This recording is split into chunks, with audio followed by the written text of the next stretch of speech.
Fala galera, mais um Podcast Ways of Working e mais uma vez o Fabrício não está aqui, ele está se recuperando aí, logo ele está aqui com a gente para mais conteúdos de Ways of Working, como que a gente consegue, né, criar times, criar produtos, cada vez mais levar aí produtividade, felicidade para dentro das empresas, para dentro dos produtos digitais. E hoje estamos aqui com uma convidada, vou deixar ela se apresentar para falar um pouquinho sobre saúde mental, felicidade. Camila. Olá, eu sou a Camila Menella, sou psicóloga, hipnoterapeuta, há 20 anos cuidando das pessoas, cuidando da saúde mental, cuidando dos desafios, dos sofrimentos das pessoas. E o quanto é importante estar aqui hoje para a gente poder falar sobre isso, poder dividir, compartilhar, poder refletir e a partir disso também se cuidar, né? Nossa, muito bom, né? Vamos conversar um pouquinho sobre isso. Então, acho que uma primeira pergunta aqui, Camila, a nossa felicidade, né? A nossa motivação, aquilo que a gente está sentindo dentro da gente, afeta, como a gente está falando de Ways of Working, né? Afeta a produtividade de alguma forma, né? Eu vou ser mais produtivo ou menos produtivo se eu estiver mais feliz, mais motivado? Sempre. Quanto mais feliz a gente está, mais motivado a gente fica, né? A gente se sente mais seguro, a gente fica mais confortável, a gente fica mais disponível, mais disposto para enfrentar os desafios que às vezes a gente tem aí no dia a dia com os colegas de trabalho. Então, quanto mais feliz, quanto mais satisfeito, quanto mais tendo consciência daquilo que a gente quer, mais motivado e mais produtivo a gente vai ficar. Legal. Eu acho que até... Não só, mas o contrário também, né? Porque se eu tô com algum problema, se eu tô desmotivado, se eu tô, né, a minha cabeça não tá funcionando direito, provavelmente em grupo, quanto pessoas ali, eu tendo a ter problemas também, né? Então, gera improdutividade, né? O desempenho cai, às vezes as relações interpessoais ficam prejudicadas. A própria questão do resultado, né? Quando a gente fala de desempenho, o resultado ele fica prejudicado porque a gente não tem essa disposição para, né? Legal. E aí, a saúde mental, acho que é um fator importante. A pessoa se entender, se conhecer. Mas peraí, por que eu estou desmotivado? Por que eu estou sentindo isso que, teoricamente, não é tão normal, né? É interessante você estar falando isso, porque eu estava pensando sobre saúde mental outro dia. E saúde mental, na verdade, tem a ver com saúde física também, né? Porque as pessoas acabam, muitas vezes, desconectando uma coisa da outra. E, na verdade, não. Porque quando a nossa saúde mental não está bem, o que acontece? Às vezes a gente tem crise de ansiedade, às vezes tem depressão, às vezes tem uma oscilação de humor importante, às vezes o coração acelera. Então, quando a gente fala de saúde mental, a gente está falando de saúde física também, né? E o quanto tudo isso vai interferir no rendimento e na produtividade aí no ambiente de trabalho. Legal, né? Bacana. E... falando um pouco sobre isso, uma das coisas que sempre pegou para mim, e até já empreendi, já progredi bastante na carreira, era muitas vezes a pessoa que associava até essa felicidade, essa conquista, na hora que eu chegasse num determinado cargo, na hora que eu chegasse num determinado patamar financeiro. E é comum a gente ouvir, até, por exemplo, influencers, pessoas do mercado, mas espera aí, eu cheguei lá, aonde teoricamente deveria ter toda a felicidade, o pote de ouro, e não era bem assim, né? Então, será que às vezes a gente tem uma disfunção do que é o sucesso na vida realmente?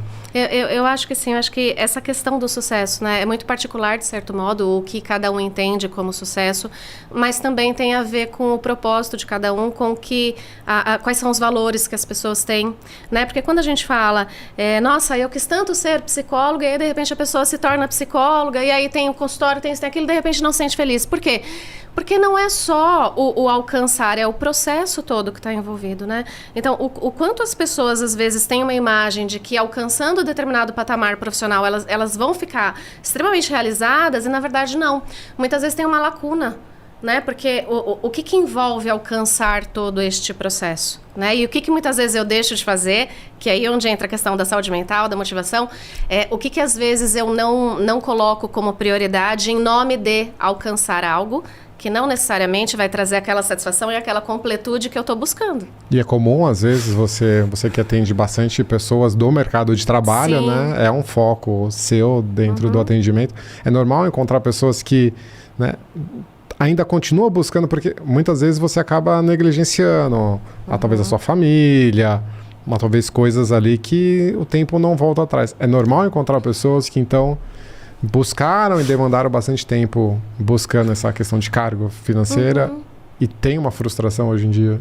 Eu acho que no consultório, e até fora dele, eu não consigo pensar em alguém que não tenha em algum momento vivido isso, essa frustração, né? Cada vez mais as pessoas têm falado muito de uma ansiedade descontrolada, da necessidade em corresponder às expectativas, seja do gestor, seja de que a empresa coloca, a função coloca, mas sem dúvida nenhuma acontece muito no consultório. Ninguém, por mais que a pessoa alcance o cargo que ela quer, costuma não ser suficiente, justamente porque elas deixam de contemplar outras coisas, que aí é o que vai fazer essa coisa única, que é o que traz a felicidade, né? O que é felicidade? Ainda de novo, né? Felicidade é uma coisa muito particular, mas quando a gente coloca tudo focado no trabalho, a gente deixa outras coisas de lado, e essas coisas também são importantes para formar o quebra-cabeça, né? Para que as pessoas consigam ficar integradas com aquilo que elas desejam e com o que está acontecendo no mundo. Né? Eu acabei buscando a terapia, né?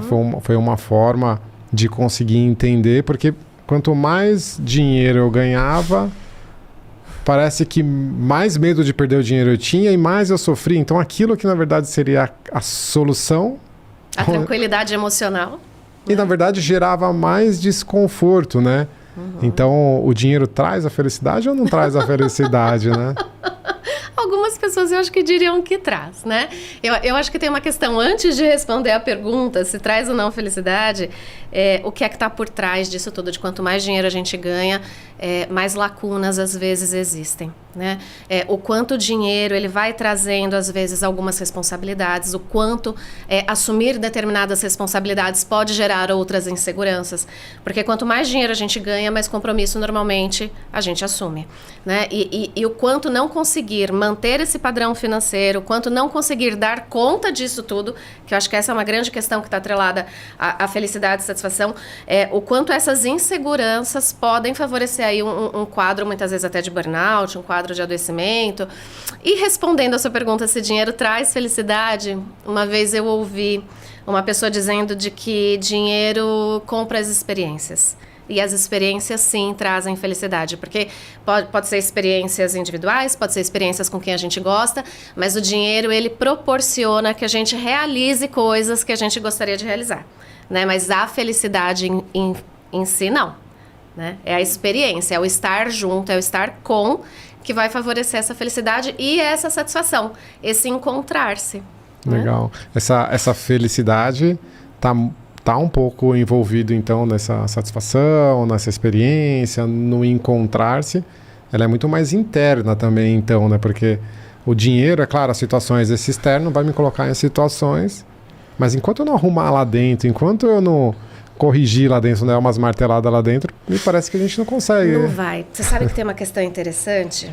Que o outro dia eu estava ouvindo uma colega, uma psicóloga falar, e ela estava dizendo da autoralidade e da autoridade, né? Porque quando a gente está pensando aí, né, em gestores, em pessoas executivas, a gente está falando de lidar com pessoas, né? E o quanto ter autoridade, não no sentido de mandar, mas ter autoridade no sentido do conhecimento, do quanto de conhecimento eu tenho e consigo dividir, é importante, mas o quanto ser autoral, ser dono da própria história também é fundamental, né? Uma das coisas que eu penso que salva muitas vezes as pessoas na empresa é quando elas conseguem se preservar, quando elas conseguem colocar em prática não só a essência delas, mas essa autoralidade. O quanto as minhas características pessoais, que não são muitas vezes engolidas pela dinâmica corporativa, vão fazer a diferença no meu contato com o outro, enfim. Que legal, bacana. E quando a gente está falando de saúde mental, me parece que está cada vez mais viralizando a busca pela saúde mental. É normal você ver jogadores, você ver pessoas famosas falando da importância, mas também existe, eu acho que um grupo de pessoas, e eu me encaixava muito nesse grupo, de que não, mas peraí, terapia é só para quando chegou lá no fundo do poço, e aí já acaba não querendo investir nessa busca, né? Continua investindo financeiramente, por exemplo, ao invés de eu tentar buscar a saúde mental, entender o que dentro de mim não tá legal, eu continuo gastando com comida, gastando com jogos, gastando com diversão, para que aquilo me dê uma recompensa. Existe esse cenário mesmo desse... Mas peraí, eu vou investir em mim, na minha saúde mental? É interessante você estar falando isso, porque muitas vezes as pessoas sentem culpa. Né? Porque o processo, você está usando uma palavra interessante, né? De investir na saúde mental. O processo terapêutico é um investimento. É um investimento emocional, é um investimento de tempo, é um investimento financeiro. E muitas vezes as pessoas, não sei se era isso que acontecia com você de início, antes de buscar a terapia, mas muitas vezes as pessoas entendem a terapia como um processo de desabafar.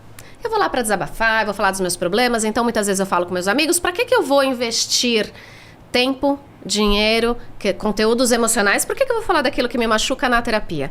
Porque, na verdade, quando você fala de que precisa ser cuidado aquilo que de imediato, né, não se resolve no cotidiano, é o espaço da terapia, é o espaço terapêutico que vai proporcionar essa compreensão das nossas dificuldades e aí saindo dessa coisa do desabafo, né, que vai ajudar a criar estratégias, vai ajudar a criar repertório para que a gente consiga lidar com aquilo que é difícil, né? Quando a gente pensa no ambiente corporativo, a gente pode pensar em características de gestão, em lidar com estresse, por exemplo, em manejo do estresse, manejo da pressão, né? Porque tanto o gestor quanto as pessoas que estão ali que são os pares, que são as pessoas que estão sendo geridas, o quanto de estresse tem ali e às vezes a figura de liderança não consegue lidar com isso, não consegue proporcionar um ambiente mais saudável, até para que o trabalho possa fluir de uma forma mais leve, mais tranquila e produtiva, né? E o interessante, né? Porque eu já atuei muito em cargos mais operacionais, mas recentemente, há 5, 6 anos, atuo muito em liderança, liderando pessoas. E é difícil, né? Porque como que você vai ajudar na frustração ou ajudar a guiar uma pessoa, sendo que às vezes você está sofrendo uma carga muito grande.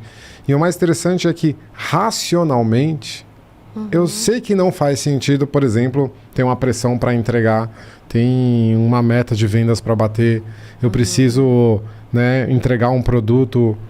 Racionalmente eu sei que não faz sentido, mas parece que eu não consigo controlar. A ansiedade vem, aí eu, no caso, fico roendo unha, eu fico puxando a barba. Por que fica essa discrepância entre a razão e o que a gente está sentindo? Eu acho que de algum modo a gente aprendeu a ser assim, né? A não unir, né? Eu acho que é muito importante quando você fala do racional, né? E aí às vezes essas questões emocionais vêm e abafam o racional, né? A gente não aprendeu a equilibrar isso no nosso dia a dia. Então, quando você fala, o que acontece, né? Por que mesmo sabendo que eu não deveria me sentir tão pressionado, eu me sinto? Porque acho que tem todo um imaginário, muitas vezes individual, muitas vezes coletivo, do que representa determinada função, né? Então, por exemplo, numa situação que você se sente mais pressionado e você não está sabendo lidar com aquilo. O que acontece, né? Quando você fala, vamos cuidar do que está escondido, é isso, né? O que é que está favorecendo que eu me sinta, de repente, insegura, angustiada em determinada situação do trabalho. Então, eu acho que esta é uma coisa importante, né? Como a gente identifica essas questões e cuida na terapia. E eu acho que tem uma outra coisa que quando eu falo desse imaginário coletivo e social, né, e aí juntando um pouquinho com a tua pergunta, né, de que, lá eu pensei, né, quando eu atingi determinada função, não era exatamente o que eu queria. Eu acho que cria-se muito a expectativa de como a gente vai ser enquanto profissional, né? Primeiro que socialmente, na verdade, a gente lida como se a gente não tivesse nem defeito nem dificuldade, né? Então, assim, não, eu sou perfeita. Não sou perfeita, né? Que acho que é um exercício, inclusive, meu no consultório, de poder mostrar para as pessoas e, às vezes, compartilhar algumas situações de que o terapeuta também tem dificuldade. Porque o que acontece? Eu acho que a primeira coisa, quando você coloca essa questão da dificuldade, como lidar com isso, é assumir a própria humanidade, né? Eu tenho dificuldades. E quais são essas dificuldades? Porque diante de todo esse imaginário coletivo de que eu vou ser muito boa, de que eu vou ser isso, de que se eu não entregar determinada coisa no prazo, isso pode me prejudicar, e o que vai ser, como vai ser. Eu tô lembrando de uma situação de uma moça que eu atendo, e aí recentemente ela foi desligada da empresa. Então veja, uma pessoa que é líder, que é gestora, que no ambiente de trabalho transitava com uma certa segurança, poder dizer de que foi desligada do ambiente de trabalho gera vergonha, gera um medo de não ser aceita, de não se mostrar competente o suficiente. Então, na verdade, todas essas questões que eu estou falando, elas também estão presentes e por trás, muitas vezes, desses comportamentos, de que racionalmente eu sei que eu não devia ficar assim, mas eu me sinto, né? Esse eu me sinto, o que é tudo isso que está envolvido nesse eu me sinto, né? Quais são essas questões que estão por trás? Muitas vezes o medo, o receio de decepcionar outras pessoas, né? Poder assumir a nossa humanidade, ela favorece muito com que a gente lide com as nossas dificuldades de uma forma um pouquinho mais leve, né? E eu acho que isso também entra na questão do investimento da terapia, né? Porque se investe muito em terapia, às vezes as pessoas não se dão conta do quanto valioso pode ser olhar para si, ao invés, por exemplo, de eu vou gastar com comida, eu vou gastar com isso, com aquilo, buscando coisas para se sentir feliz, quando na verdade a gente só precisa integrar, né? A terapia vai ajudar a fazer essa integração. Saindo totalmente fora aqui talvez um pouco do tema, mas ontem mesmo eu estava com a minha esposa e com a família, a gente fazendo uma leitura religiosa, e o trecho falava alguma coisa mais ou menos assim: toda imperfeição que você tem alguma ligação com as suas frustrações e a sua infelicidade. Então, na verdade, a gente reconhecer que somos imperfeitos e poder tratar isso de alguma forma ajuda a gente, primeiro, reconhecer que eu sou imperfeito, né? Porque acho que muitas vezes as pessoas no ambiente de trabalho, tudo meu tá certinho, né? E já começa a gerar todo um atrito. O quanto é difícil lidar com falhas, desculpa ter te interrompido, mas é isso, o quanto é difícil assumir que a gente falha, né? É interessante você estar falando isso, porque a gente está falando de profissionais e de jovens executivos. Eu vou falar um pouquinho da dinâmica do consultório. Outro dia eu estava atendendo um pequenininho de 6 anos que tem muita dificuldade em lidar com o não conseguir dele, com as falhas. E aí, assim, de uma forma muito espontânea da minha parte, que é aí onde eu entro na questão autoral, assim, a gente estava fazendo um recorte e aí, sem querer, eu fiz um recorte errado. E aí, a hora que ele viu, ele olhou assim pra mim e eu falei pra ele: desculpa, não foi de propósito, a gente vai refazer. E aí ele falou assim pra mim: não tem problema. Então, o quanto muitas vezes a gente assumir de que a gente não consegue fazer tudo muitas vezes de primeira é terapêutico pra gente e pro outro. Porque, veja, ele respondeu assim pra mim: não tem problema. Ele não consegue falar não tem problema para ele, para terapeuta ele conseguiu, e de uma forma muito doce, muito delicada. Por que às vezes a gente não consegue fazer isso com a gente?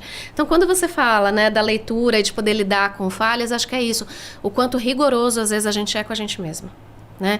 E o quanto isso interfere na saúde mental das pessoas como um todo e no trabalho também, né? Porque cada vez mais tem vindo no consultório as pessoas adoecidas, né? As pessoas que se cobram muito por não conseguir entregar nos prazos, as pessoas que ficam decepcionadas muitas vezes porque não se sentem reconhecidas, às vezes não são e às vezes são e não identificam que são, né? Então, o quanto todo esse imaginário que a gente vai construindo ao longo da nossa vida e pensando no trabalho, coloca a gente numa posição que não é humana, né?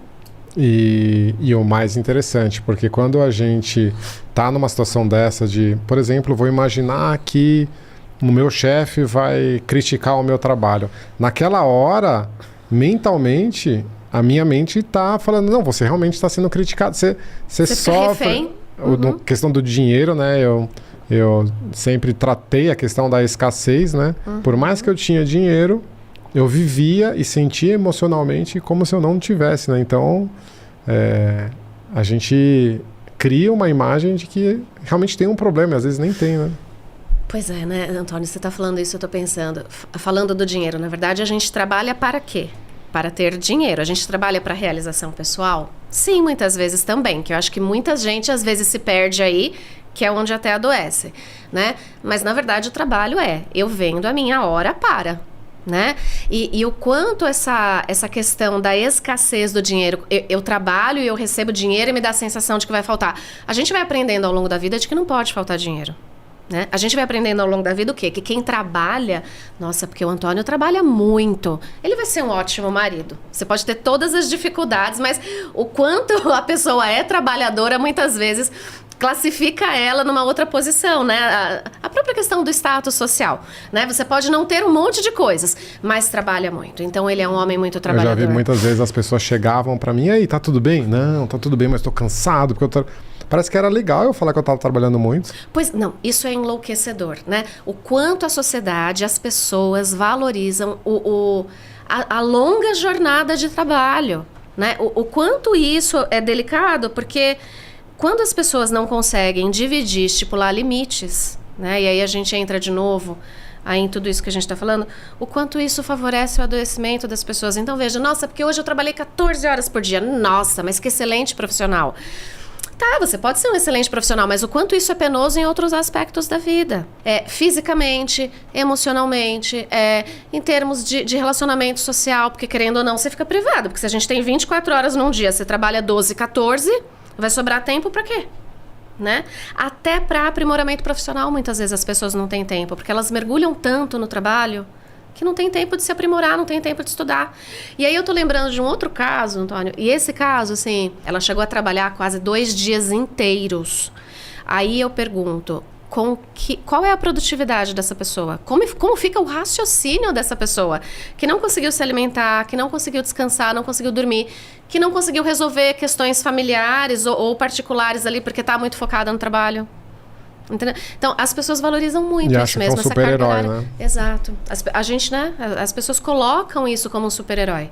Olha como trabalha demais, ela é fundamental para a empresa. E me parece que tem coisas que estão mais profundas lá dentro da gente. E aí, 20 anos, né? Terapia. E aí você traz a hipnose também como mais ferramentas. Então tem coisas que estão mais lá no fundo. Tem coisas que vão estar um pouco mais... Cada um tem diferentes tipos de problemas. E eu vou te falar uma coisa. Eu vou dizer, de certo modo, que quase todo mundo tem coisa lá no fundo. Né? Claro que assim, no dia a dia a gente vai resolvendo muitas questões, mas todo mundo tem o que cuidar. Porque a gente tem as marcas da vida, né? E aí, essa questão do quanto a gente cria expectativa por alguma coisa... Entendeu? Então, sempre tem o que cuidar. E quando as pessoas falam, não, mas eu não estou deprimida, eu não preciso fazer terapia. Terapia não é só para doença. Terapia é para prevenir doença. A gente faz terapia justamente pensando nas habilidades que a gente pode desenvolver para evitar uma saúde mental prejudicada, para evitar um adoecimento mental. Eu acho que é uma coisa que as pessoas agora estão se acostumando a fazer, mas não muito. Né? Assim, acho que de uns anos para cá tem vindo mais esse movimento da turma mais jovem de buscar a terapia como processo de autoconhecimento, não como processo de estou doente e preciso me cuidar. Né? Então esse processo de autoconhecimento é importante, porque cada vez mais que a gente sabe das nossas dificuldades, a gente também vai exercitando as nossas habilidades. E aí o relacionamento com o outro, tudo vai ficando mais fluido, né? Legal. Então, ou seja, tentar tratar, entender e autoconhecer coisas mais profundas, imagino que um apoio profissional é fundamental. Mas devem ter coisas ou situações, existem truques, coisas que você poderia ensinar e falar, poxa, eu estou naquela reunião e eu sei, né, que vai ser desafiador. Que truques você dá ali mais para o dia a dia para a gente lidar com um cenário de pressão, um cenário de dificuldade? Você sabe que isso é interessante, porque você estava falando da hipnose e a gente não está muito... na verdade, existe um imaginário de que a hipnose é uma coisa, muitas vezes, que a gente vai perder o controle, isso e aquilo. A hipnose, ela está no nosso cotidiano, a gente não se dá conta disso. Né? E aí quando você fala do truque, né? Uma coisa muito simples que tem sido já aplicada, principalmente em casos de síndrome do pânico, mas não só, né? Em casos de pessoas que têm insônia, então dificuldade para dormir, mas que ajuda muito numa reunião como essa, é fazer a técnica de respiração 4-7-8. Você já ouviu falar dessa técnica? Não? É uma situação, assim, é uma técnica tão simples e muito eficaz, porque na verdade o que acontece? Quando a gente está numa situação de estresse, a gente vai liberar aí vários os neurotransmissores vão liberando várias coisas no nosso corpo, dentre elas, né, estresse, cortisol. E aí o nosso corpo ele fica numa situação de luta e fuga. Então, quanto mais estressado a gente fica, mais com mais energia a gente fica. Né? E aí quando você fala, que truque eu posso fazer? A respiração 4-7-8, ela vai ativar o sistema nervoso parasimpático, que vai favorecer o relaxamento do corpo. Né? Então, como é que funciona?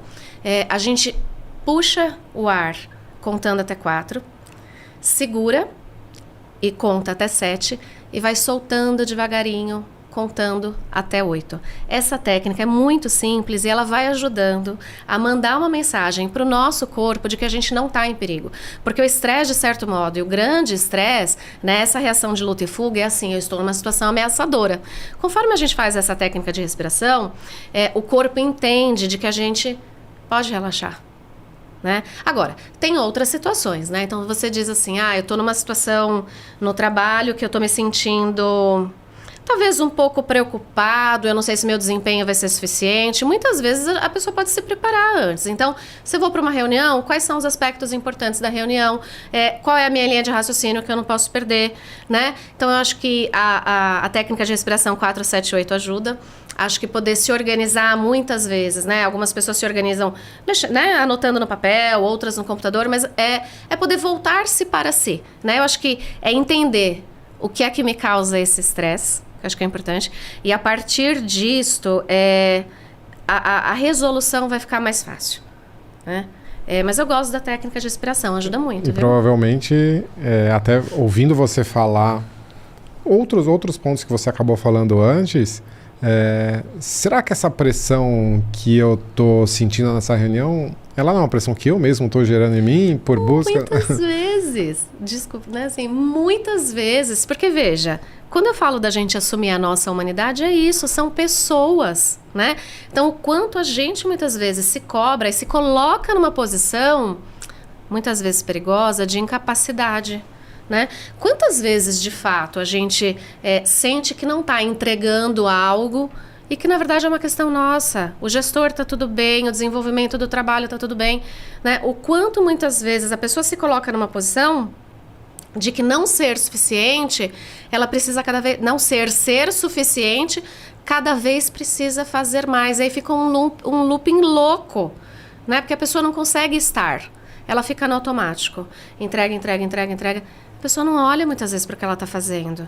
E aí esse ambiente inseguro vai crescendo cada vez mais. E então a gente pode dizer, porque quando no começo eu perguntei sobre produtividade, depois eu perguntei um pouquinho sobre felicidade e sucesso. Então a gente pode afirmar que a terapia, ela de alguma forma ajuda a gente a se tornar mais produtivo, mas não a produtividade de fazer mais tarefas por hora, né? Porque senão a gente estaria incentivando mais esse comportamento robotizado. Perfeito. Mas é muito mais... Quais são... o que eu priorizo? Como que eu lido com aquilo? Para que eu consiga atingir os meus objetivos e atingir uma satisfação, é um pouco nessa linha? Exato, porque veja, tem a questão da qualidade. Então, quando você fala, né, eu faço terapia para melhorar a minha produtividade, por exemplo, né? E aí, quando você coloca produtividade, não é necessariamente fazer mais. Até porque se a gente faz muito, normalmente perde-se a qualidade. Se a gente pensa numa linha de produção, quanto é difícil manter o padrão numa linha de produção, né? E aí eu volto para aquela palavrinha-chave de ser autoral, né? E aí passar a entender que produtividade é essa, né? Qual é a minha linha guia, o que é que eu quero entregar, como eu sou e qual é o meu propósito de vida e neste trabalho, que eu acho que é uma coisa que às vezes se perde um pouco. Né? Então, quando a gente fala, por exemplo, pensar na terapia e entender mais dessa produtividade, eu acho que é isso. A terapia, ela vai evitar o adoecimento. E aí, pensando na produtividade, a gente fica mais feliz quando a gente entrega algo que a gente está satisfeito com o resultado. Entendeu? A produtividade não é excesso, produtividade é qualidade. E aí, você falou da doença, né? Não foi nada combinado aqui, mas eu sempre pensei na palavra somatização. Ah, perfeito. Porque sempre acaba acontecendo, boa parte das doenças que a gente tem, elas são somatizadas justamente por essa questão mental, Antônio, sempre. Na verdade, há muitos anos atrás, eu conversei com uma professora minha sobre a questão da palavra somatizar, e ela disse assim para mim, Camila, né? Porque desculpe, deixa eu voltar um pouquinho. Somatização é mostrar as questões de saúde mental, né? Então, minha professora dizia assim, se não no nosso corpo, a gente vai mostrar isso. Não dá para desmembrar cabeça e corpo. Então, somatização, né? Colocando aí, deixando uma coisa mais leve dessa palavra, mas isso acontece o tempo todo. Porque o nosso corpo, ele vai integrar o físico e o psíquico, né? Sempre. Veja, eu tenho um amigo que é médico que toda vez que ele saía de férias ele adoecia. Toda vez. E aí a gente conversando, ele dizia pra mim, Camila, é porque eu desacelero. Então ele tá num ritmo de tanta produção que não dá muito tempo. A hora que o corpo dele desacelera um pouquinho, que ele vai entrar de férias, ele adoece, aí ele nem aproveita as férias. Olha que ironia. Trabalha tanto, né? E aí vai ter férias, aí vai viajar e não sei o quê. Mas aí ele adoece. Entendeu? No caso dele tinha muito de adoecimento físico, mas às vezes um adoecimento psíquico também, né? Eu acho que cada vez mais o mundo corporativo faz um convite de perder-se, né?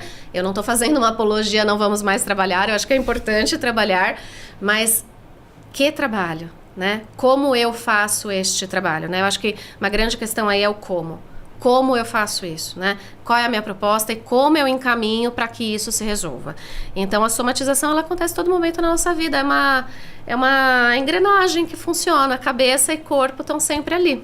Se aquela cabeça e o corpo estiverem ali desequilibrados, perturbados, vem perturbação. E olha, Antônio, eu vou te falar uma coisa. Quando a gente fala de burnout, que nem estava combinado também da gente falar, né? Pensando... Né? Burnout é quando as coisas passam do ponto, né? Quando existe um adoecimento físico, psíquico, emocional, gerado por um estresse prolongado, né? Em 2006, eu estudei sobre burnout em hospital, né? Como que os médicos e residentes de medicina, né, lidavam com a morte de um paciente. Naquela época eu já falava em burnout, 2006. Olha quanto tempo passou para hoje entrar lá no DSM, enfim, na Organização Mundial de Saúde, falar burnout sim é doença, as pessoas adoecem e burnout é seríssimo. Né? Então, o quanto esse ritmo enlouquecido de trabalho, o quanto o trabalho em excesso, que muitas vezes é valorizado no sentido de status social, ele é muito bom e trabalha muito, ou olha como ele é valoroso, porque ele trabalha demais, a empresa precisa muito dele, o quanto tudo isso vai favorecendo um cenário psíquico delicado. Né? E isso vai se mostrar na queda do rendimento, na queda da qualidade, né? Isso vai se mostrar no afastamento das pessoas do ambiente de trabalho, dos colegas de trabalho. Isso se mostra muitas vezes em sintomas depressivos, alteração de humor, alteração de vontade, prejuízo às vezes na alimentação. Né? Então, a gente não se dá conta, porque o trabalho sempre foi visto e muito valorizado. Né? Na nossa cultura, né? Desde sempre o trabalho ele é muito importante e quando esse trabalho ele toma grande parte da vida, aí ele começa a ficar perigoso. E aí eu estou pensando, né? A turma agora tem vindo numa crescente de não trabalhar tanto para o resto da vida, mas poder investir para ter uma vida mais saudável. Eu acho que isso é um movimento muito interessante, que é o trabalho como ponte para viver. Então, eu vou trabalhar e eu vou pegar parte deste dinheiro para investir, né? Às vezes é investir em experiências como viagens, alimentação, sim. E aí volta no que eu estava te falando, investir também em autoconhecimento, investir em terapia, investir em atividade física, para que possa ter um envelhecimento mais saudável, que essa pessoa possa aproveitar os frutos que a atividade profissional trouxe, né? Lembra daquela história de vender a hora de trabalho? Né? Então, o trabalho eu vendo a minha hora para que eu vendo a minha hora de trabalho? Eu acho que essa é uma pergunta importante que muitas vezes as pessoas não se dão conta. Para quê? O que é que eu faço aqui? Né? Qual é o meu propósito? É meio que o trabalhar para viver ou viver para trabalhar, né? Talvez muitas vezes a gente vive para trabalhar. Sim. E o correto seria talvez a gente colocar assim, é uma equação, é uma parte da equação importante, mas trabalhar para viver e ter a experiência da vida. Claro, o trabalho como parte do processo de vida, não como fundamento. Muitas vezes o trabalho, a pessoa se esconde atrás do trabalho. Muitas vezes a pessoa não consegue dizer não. E aí ela vai aceitando cada vez mais essa carga de trabalho. Então, quanto é importante a gente se conhecer para a gente saber qual é o limite das coisas. Isso são padrões mentais nossos que estão lá no subconsciente, estão lá no fundo e que programa a forma como a gente vai... Sim, porque o que acontece? Tem uma questão com o dinheiro de que quanto mais eu ganhar, mais eu tiver, melhor, porque isso vai me trazer uma segurança emocional, que na verdade é uma fantasia, como a gente estava falando, na maioria das vezes não traz segurança emocional, dá muito medo de perder, né? O quanto todas essas questões fizeram com que ele se dedicasse muito ao trabalho. E aí, cada vez mais se dedicando ao trabalho, ele foi ficando absorvido com tudo isso. E aí fica um pouco areia movediça, porque conforme a pessoa vai caindo nisto, às vezes é difícil sair dessa condição, né? Agora, Antônio, eu acho que a gente falando de trabalho, né, dos jovens executivos aí, cada vez mais eu tenho percebido uma cobrança muito grande dessa turma mais jovem, que vem para, ao mesmo tempo que eles querem trabalhar um pouco para poupar e poder viver, vem também com uma carga de estresse, de cobrança, de autocobrança muito forte, né? Assim, o quanto às vezes eles se sentem perdendo tempo. Então, assim, eu tô com 25 anos, como é que eu ainda não fui gerente? Né? E aí já está como gerente, então agora eu quero ser diretor. E alguns processos, muitas vezes, que eles vão sendo... as coisas pulam, né? Não dá tempo de se construir um processo. E o quanto isso, muitas vezes, é assustador para as pessoas que estão vivendo isso. Né? Elas são, muitas vezes, permeadas e até convocadas por esse ambiente corporativo a entregar coisas que, às vezes, não deu tempo nem de formular ainda. Né? Caramba! E... até mostrando para todo mundo aqui, né? A Camila foi... usei os seus serviços, né? Fiz a terapia com você aí por mais ou menos, acho que uns 3 a 4 meses. E para mim caiu a ficha muito na hora que eu percebi que estava afetando o meu sono, estava afetando muito a minha ansiedade, estava afetando... Por mais que financeiramente estava tudo bem, por mais que em termos de cargo...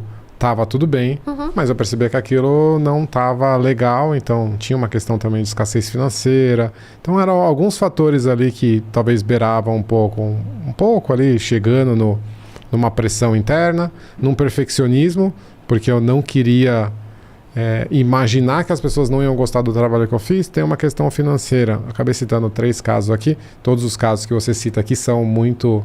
sanitizados, né, para que não... O que você vê geralmente dentro dos consultórios, ou o que está...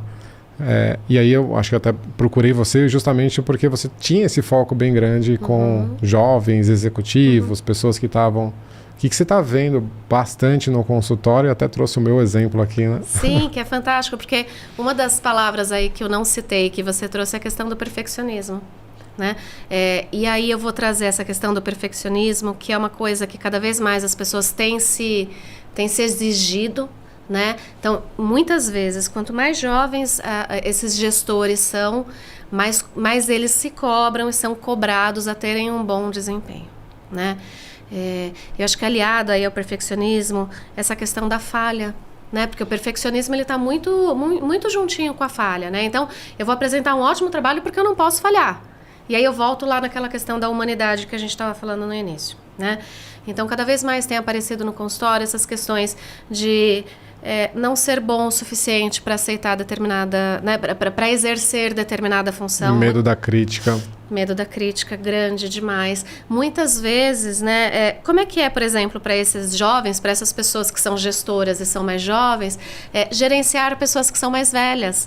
Isso, às vezes, é um super desafio, porque, às vezes, eles precisam gerenciar pessoas que têm idade do irmão mais velho, às vezes, mas às vezes de mãe, às vezes de pai, né? E o quanto isso também, às vezes, é um conflito de geração, porque quem é mais velho, às vezes, não fica tão confortável com uma gestão mais de uma pessoa mais jovem. Eu acho que tem uma questão aí importante, que é da ousadia que as pessoas jovens têm, e o quanto isso também pode gerar de temor, né? O quanto elas ficam confortáveis aí para ousar, sem que sejam muitas vezes criticadas, sem que essa ousadia possa prejudicar, por exemplo, a carreira, né?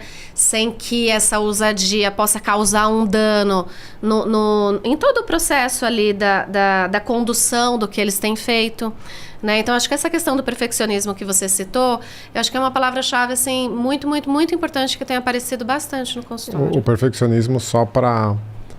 dentro do processo, quando a gente estava fazendo terapia, né? Nem sei se estou falando correto, quando eu estava fazendo a terapia, quando a gente estava no processo, eu tinha muito uma ideia que perfeccionismo é aquela pessoa que demorava para entregar porque ela queria perfeito, e não era o meu caso. Eu não demorava para entregar, eu entregava tudo muito rápido, mas eu criava uma expectativa de um retorno, né, um elogio. Coisas que eu estudava muito na época era muito sobre a filosofia estoica, né? Que era para tentar me desligar muito da opinião do outro. Então era um perfeccionismo muito numa linha de medo da crítica, medo de não ser aceito, né? Pois é, porque o perfeccionismo, assim, na verdade a gente nunca... Quem é perfeccionista, né? Quem tem essa característica, assim... a gente nunca está satisfeito com o que faz. Né? E aí eu tô me colocando nisso, né? Até a gente nunca está satisfeito. O quanto eu também sou perfeccionista nas coisas que eu me proponho a fazer e o quanto isso gera de sofrimento. Porque tudo que se faz não está suficiente. E não está suficiente não é para o outro, não está suficiente para a gente. Né? Então, quando você fala dessa sua característica e do medo da crítica, na verdade, muitas vezes a gente se reconhece no olhar e na fala do outro. E o quanto isso é delicado, porque às vezes a gente é reconhecido, e isso faz muito bem, é saudável, e o quanto pode ser perigoso quando esse outro não atende à expectativa que a gente cria em que ele vá devolver pra gente determinada coisa. Né? Então, eu acho que o perigo do perfeccionismo é que nunca está bom e nem sempre, na maioria das vezes, o outro não vai devolver o que a gente espera, porque a expectativa é nossa. Né? O outro, ele não sabe desse tamanhão de coisa que a gente está criando, que espera que ele vai dizer, nossa, que fantástico. E aí eu lembrei de uma outra coisa, que tem a ver com trabalho também, mas é uma situação do meu cotidiano. Quando eu vou no salão de cabeleireiro, a pessoa que cuida de mim, eu falo pra ele, né? Olha, tá lindo, não precisa me mostrar. E ele sempre diz, não, eu quero te mostrar. Olha aqui no espelho. Eu falo, não, eu tenho certeza que tá perfeito, tá ótimo. Ele fala, não, por favor, olha, diz pra mim que tá tudo bem, que tá lindo. Eu falo, não, está. E de fato está. Mas ele diz, eu preciso que me digam. Eu preciso que alguém verbalize pra mim, que alguém valide pra mim que o meu trabalho é bom. Que precisa ver, porque se a Camila diz, eu sei que o cuidado que você teve comigo está bom, está suficiente, é por isso que eu sempre volto, para ele não é suficiente. Eu preciso verbalizar, ele precisa ver o meu olhar, ele precisa ver a minha expressão, para que ele se sinta validado enquanto bom profissional.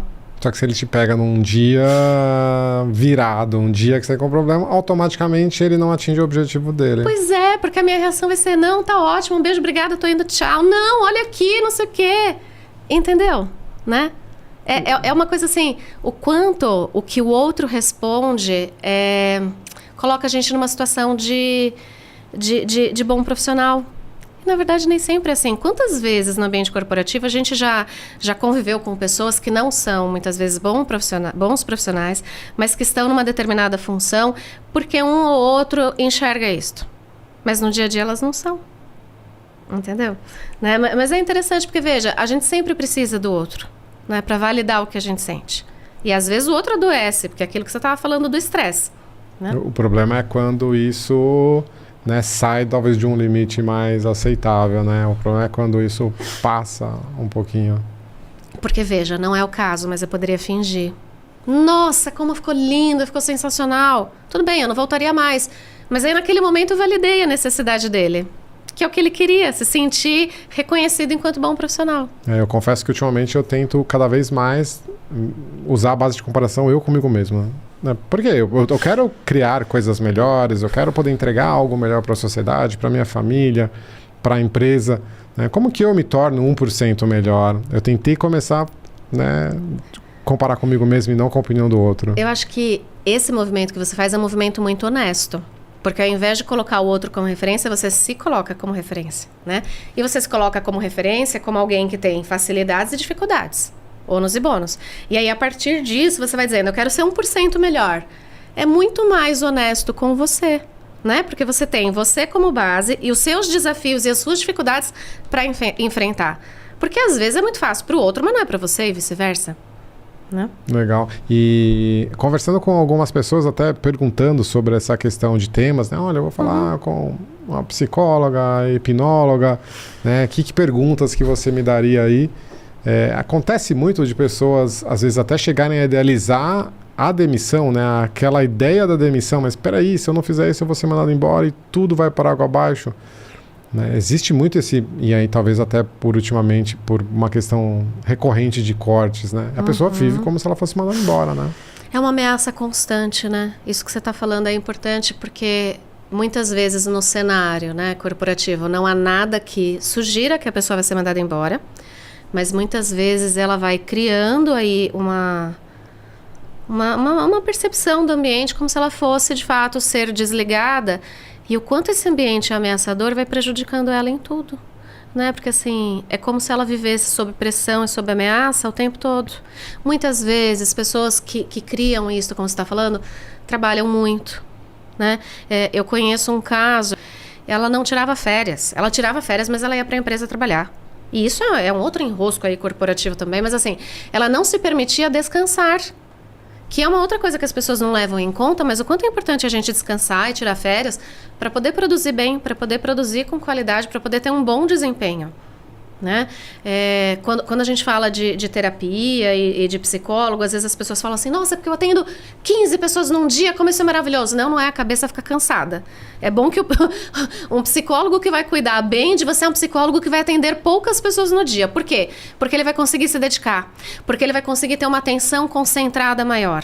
Né? Então, quando as pessoas falam, não, porque eu trabalho, porque eu não tiro férias, né? O quanto isso, gente, né? A vida está passando e você está nesse movimento doido aí de trabalho. E aí, muitas vezes, você fica nesse cenário de que eu não posso me afastar, porque senão vou ser mandada embora e eu vou ser rejeitada. E quem vai me querer de novo, né? Muitas vezes, dependendo da situação, pela idade, algumas vezes pelo gênero, às vezes pela função. Mas quem vai me querer? Porque aqui eu já estou tão adaptado. Como é que é, né? Pensar num cenário novo, inovador. Isso muitas vezes assusta as pessoas também, né? E quando... Tem algum agravante por causa das redes sociais? Porque é normal a gente falar, né? Porque você abre as redes sociais, você vê tudo lindo e maravilhoso, sim, ou talvez sempre. Pela própria rede que eu utilizo. Isso acaba potencializando mais ainda, né? Me parece que as redes sociais, elas geram um cenário mais perigoso. Aí eu não sei se já está, né? Qual é a visão mais... Não, eu acho que é isso, né? E aí, de novo, trazendo um pouco para o ambiente de consultório... De modo geral, isso aparece no consultório, o quanto as pessoas vão almejando cenários que não fazem parte nem do cotidiano, muitas vezes nem das possibilidades delas. Eu não estou falando, não é possível que você fique rico, mas como é que a gente transfere isso para o nosso dia a dia? Porque as coisas não são tão mágicas nem tão fáceis assim. Né? O quanto as pessoas às vezes colocam o outro, muitas vezes até admiram profissionalmente o outro e não se dão conta que esse outro também tem as próprias dificuldades dele, que às vezes ele não mostra no ambiente corporativo, no ambiente de trabalho, mas tem. Aí entra a questão da terapia. Vamos cuidar fora para que as minhas dificuldades não respinguem no ambiente corporativo de modo a prejudicar o processo e o desenvolvimento não só do trabalho em si, mas das pessoas. Porque quando a gente fala de gestão, quando a gente fala de liderança, a gente está falando de pessoas, né? Legal. E eu acho que hoje em dia já está um pouco mais aceitável, porque é comum, por exemplo, a gente trabalha com times e pessoas de times, né? Então são duas perguntas em uma só, porque me parece que são pessoas de uma geração mais nova falando assim, olha, nesse horário eu não posso fazer reunião porque eu tenho terapia. De uma forma aberta e tranquilo e leve. Tem essa abertura maior com uma geração mais... Tem. Acho que de um pouquinho mais de 5 anos para cá, e a pandemia favoreceu muito isso também, a questão da valorização da saúde mental e de estabelecer limites e tempos, porque veja, quando a pessoa fala, por exemplo, eu não posso fazer uma reunião 2 horas da tarde porque é o horário da minha terapia. Mas você vai sair no seu horário de trabalho? Primeiro, a pessoa está se cuidando. Segundo, ela vai repor aquele horário. Seja em desempenho, seja em resultado, seja em hora trabalhada antes ou depois, né? Acho que sim, as pessoas estão falando com mais naturalidade sobre a terapia, sobre o autocuidado, que é uma outra palavra importante que a gente fala pouco, né? Quantas pessoas, por exemplo, você conhece que conseguem se dedicar e ter um tempo de autocuidado? Seja fazendo atividade física, seja fazendo terapia, seja tendo um tempo para si, né? Porque entra uma coisa importante, Antônio, que na verdade você me perguntou lá no começo, eu acabei não falando, mas a questão do ser egoísta, né? Porque quando a gente fala muitas vezes de um processo de cuidar-se, não. Mas para que eu preciso de terapia? Tem tanta gente que precisa mais do que eu. Você também precisa, o outro precisa por algumas questões. Você precisa de terapia por causa disso, disso e disso. Não significa que tua vida vai acabar, mas significa que com a terapia tua vida vai ser facilitada. Que eu acho que essa é a virada aí de chave que a turma mais jovem está identificando. Trabalho como ponte para, terapia e autoconhecimento como facilitador do encontro da felicidade. A felicidade não é potinho de ouro ali no fim do arco-íris, né? A felicidade é quando a gente se encontra, quando a gente está encontrado, quando a gente é autêntico, quando a gente faz aquilo que a gente acredita que deve fazer. E isso pode ser em qualquer coisa, pode ser no trabalho, com as relações pessoais. Né? Talvez uma forma é muito o pessoal começar a olhar para dentro de si, né? O que você está sentindo? Você está sentindo né, pressão, você está sentindo ansiosidade, você está sentindo incômodo, provavelmente você está com algum ponto para dar. Se você está pleno, imagina aquele momento que você estava pleno, aquilo... Porque às vezes a gente fala de palavras, né? Né, frustração, felicidade, mas olha para dentro de você, né? É uma boa dica, assim, as pessoas aprenderem a se olhar e falar, poxa, o que eu estou sentindo não é normal. Sempre. Não é normal e não é saudável. Até porque muitas vezes a gente vai normalizando o que não deve ser normalizado, né? Então, eu tô com uma tristeza prolongada, eu não tenho fome, eu durmo mal, eu choro o dia todo. Não, isso não é normal. Tristeza é uma coisa, tristeza prolongada com outros prejuízos não é normal, não deve ser tratado como normal, né? E aí eu acho que quando você fala tudo isso, né, assim, de olhar para si, quanto mais a gente olha para si, mais fácil de encontrar esse propósito, né? Mais fácil da gente se dar conta daquilo que a gente pode fazer para se sentir bem, né? E o processo terapêutico, ele tem vindo cada vez mais nessa crescente das pessoas poderem, muitas vezes até se antecipar não numa ansiedade antecipatória, mas se antecipar no sentido de que, Camila, veja como a minha vida, como o meu ambiente familiar é um emaranhado de situações. Como eu faço para não viver isto, para não prolongar isto? Né? Quais estratégias eu posso ter? Quais atitudes eu posso tomar? Porque muitas vezes as pessoas falam, mas a terapia eu só vou ficar lá e vou ficar desabafando. Não, você não vai desabafar. Você vai pensar em como resolver problemas que já estão acontecendo e situações que geram desconforto na vida. Né? Eu percebi que começou a desbloquear, né? O desbloqueio começou a me tornar mais produtivo e eu, como um líder, comecei a lidar melhor com o time. Então, para mim, no caso, a produtividade ela foi exponencial, porque esse desbloqueio me deu mais paz, me deu mais tranquilidade, me deu mais discernimento para que eu tivesse melhor e eu pudesse conduzir. Gera impacto até na liderança. Sempre, porque a partir do momento que você sabe quais são as suas dificuldades, eu acho que fica mais humanizado e fica mais tranquilo de você poder olhar as dificuldades do colega. Né? Olhar as dificuldades do colega não significa não contribuir para o processo de amadurecimento dele, mas é poder reconhecer essas dificuldades e entender como faz para melhorar isso, né? Seja muitas vezes sugerindo terapia, seja muitas vezes fazendo acolhimento, seja muitas vezes um bate-papo, né? Às vezes as pessoas falam, né? É uma terapia escrever. E meu marido brinca comigo porque eu falo, não! Terapia é uma coisa, terapêutico é outra. Né? Então, quanto muitas vezes uma conversa de um gestor com um funcionário, né, com alguém ali que está sendo liderado, o quanto isso pode ajudar a desmistificar essa sensação de que não sou aceito, de que não entrego de uma forma satisfatória o meu trabalho, o quanto isso pode ser terapêutico e favorecer até o processo de desenvolvimento da pessoa. Eu acho que tem uma coisa interessante também, que você estava falando, né, dessa naturalidade com que os jovens estão falando, falando sobre a terapia. Isso também tem a ver com a criação que se tem tido cada vez mais, né? Os pais têm estudado sobre comunicação não violenta, né? Mais vezes os pais falam para as crianças pequenininhas, o que é que você está sentindo? Muitas vezes os pais falam, isso que você está sentindo é raiva, ajuda a nomear.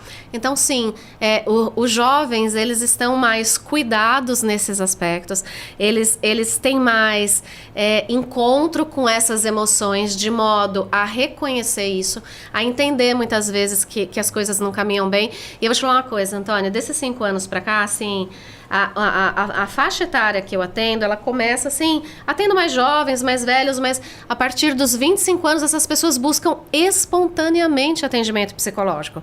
Que é uma coisa que quando a gente pensava antes, imagina, a pessoa vai buscar atendimento psicológico quando tá muito doente ou quando vai empurrado por um familiar, né? Situação, problema, puf, vai. Não. Cada vez mais as pessoas buscam espontaneamente terapia. Eu quero falar sobre, eu quero pensar junto, eu quero entender isto que eu sinto. Que não necessariamente é algo patológico ou um problema que paralisa. Eu quero entender, porque a partir disto eu consigo pensar e criar outros cenários. Né? Bacana, bacana. Camila, a gente está chegando aqui no nosso final do bate-papo. Foi um bate-papo que foi bem fluido, bem gostoso. Acho que até as pessoas vão acabar deixando bastante comentário, bastante informação aí pra gente, até ir respondendo depois. Claro. A gente tem sempre o nosso momento WOW. O que é o momento WOW? A gente faz essa brincadeira, né, com o nome, Ways of Working, fala muito do empresarial, mas aquele momento ou também é aquele insight, aquela ideia que a gente teve. Eu vou compartilhar um momento ou aqui meu, e se você puder compartilhar um momento, talvez o que essa conversa trouxe bastante aqui pra gente, né? Acho que está muito ligado a essa questão de quando a gente tem uma pressão, né? A gente está passando por um momento de pressão, né? Muitas vezes a gente mesmo está gerando essa pressão está vindo de fora, e o quanto que a gente se autoconhecer, o quanto que a gente conseguir entender o que está acontecendo com a gente, faz a gente ficar mais pleno, faz a gente conseguir produzir mais, faz a gente conseguir entregar mais. Na verdade, eu acho que é numerar uns 30 momentos ou aqui, mas aí o Fabrício depois vai brigar comigo aí, não vou poder, né? Mas o que para você, assim, fica como um apanhado aqui, um momento ou do final do bate-papo? Olha, Antônio, eu vou te dizer que uma das coisas, apesar de ser bastante preocupante, né, quando as pessoas não se cuidam, uma das coisas mais gostosas que nesse bate-papo, assim, que me conforta, é saber que as pessoas têm buscado terapia, as pessoas têm buscado ajuda, né? Saber que todo mundo de modo geral, mas essa turma jovem que tem vindo, que identifica as dificuldades e que consegue assumir que não tem problema nenhum pedir ajuda e compartilhar muitas vezes com um profissional que está disposto, que é capacitado tecnicamente para ajudar, isso me conforta muito. Porque a gente está falando de uma sociedade que tende a ser mais saudável no futuro. E aí a gente está falando, né, de que isso vai servir para os filhos, para as crianças. Então, é super importante isso, que as pessoas possam entender como elas transitam no mundo, como elas se relacionam com o mundo, com as pessoas, né? Acho que isso eu costumo dizer que evita encrenca. Quando a gente se conhece, a gente é mais feliz. Bom. Camila, quem quiser saber um pouquinho mais sobre você, quiser entrar em contato, deixa um recadinho final. Claro. Pessoal, obrigada pelo bate-papo, espero que vocês tenham gostado. Quem quiser saber mais de mim, camilamenela.com.br, Menela com 2 N's e 2 L's. Estou à disposição para o que vocês precisarem, a gente pode continuar o bate-papo em outros momentos. E muitas vezes a terapia acaba sendo online também, né? Não necessariamente presencial, né? Muita gente online. Muitas vezes. Eu vou te falar uma coisa. Particularmente, eu sempre fui resistente à terapia online, até chegar a pandemia. Antes da pandemia, eu atendia online, mas eu gostava muito da questão do contato físico, de estar com as pessoas no consultório, eu gosto desse setting. Com a pandemia, né, não teve jeito, virou todo mundo online.